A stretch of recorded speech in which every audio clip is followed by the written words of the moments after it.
Oops.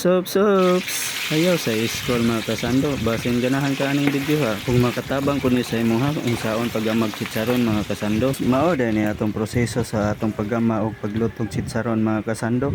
Una ato rang gipainit ng mantika, usa na to gilunod ang atong backpats nga gihiwa-hiwa. Sa mangutana unsay atong gitimplahan ni mga kasando, wag yoy lain kundili asin ra mga kasando. Ug mao na ni mga kasando aning dapita ato nagyuning tiyagaan og karaw-karaw mga kasando, kay ang purpose ani para di mudukot sa ilom o mapagod sa ilom, kay mahumanay hinungdan og mapait na ang atong chitsaron ug dili na gyud mapuslan sa tua. Mao ning tiyagaan lang gyud aning dapita hantod magmantika na, kay ug magmantika na ni siya perti na yung haya-haya, kay dili naman siya gahi karawon mga kasando. Mong okay na kayo kung magmantika na, pero aning dapita mga kasando magbinantayon ta, kay aning dapita magbuto-buto na ni siya, kay sakit ra ba kung mapaso ta. Ug nag-adjust na day tagayo aning dapita mga kasando into low heat na mga kasando, kay mao na ning dapita murag magpain-in lang ta sa aning atong backpats mga kasando. Ug nabot ra gyud ta aning dapita mga kasando nga pwede na gyud siya pagahawason, kay may putok-putok. Ug niabot pud tag duha ka oras ani mga kasando, kay daghan man ni atong gisalang mong dugay-dugay pud ta. Pagka human atog hawas mga kasando, ato ra ning itambay og usa ka gabi para nindot ang resulta ba, para kusog yun mo alsa inig gama ni mog chitsaron ba. Mao na ni pagkaugma ato nang gihimog chitsaron ug mao ra ni ang atong giunang gibuhat mga kasando. Ato rang gipainit ang atong mantika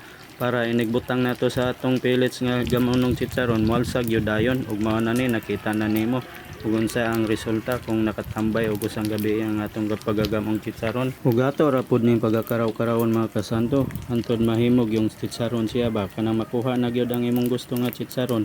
Kay ug imo ra pud ning pasagdan mga kasando ay mapagod po ning atong chitsaron ug mapait pa ug di pa mapuslan sa atoa. Ug pagabantayan diay nimo ang pag-adjust sa kayo ani mga kasando, kay nanglan kay balo pud ka mo-adjust, kay basin diay og pirmi ra kusog ang imong kayo, mao gyoy hinungdan na sa atong pagkapagod sa atong chitsaron ug mapait pa ug dili na mapuslan sa atoa ug masayang pa.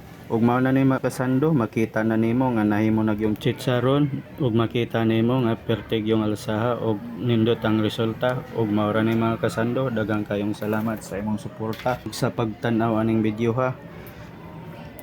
Thank you mga kasando, bye bye. Crispy ba? Crispy.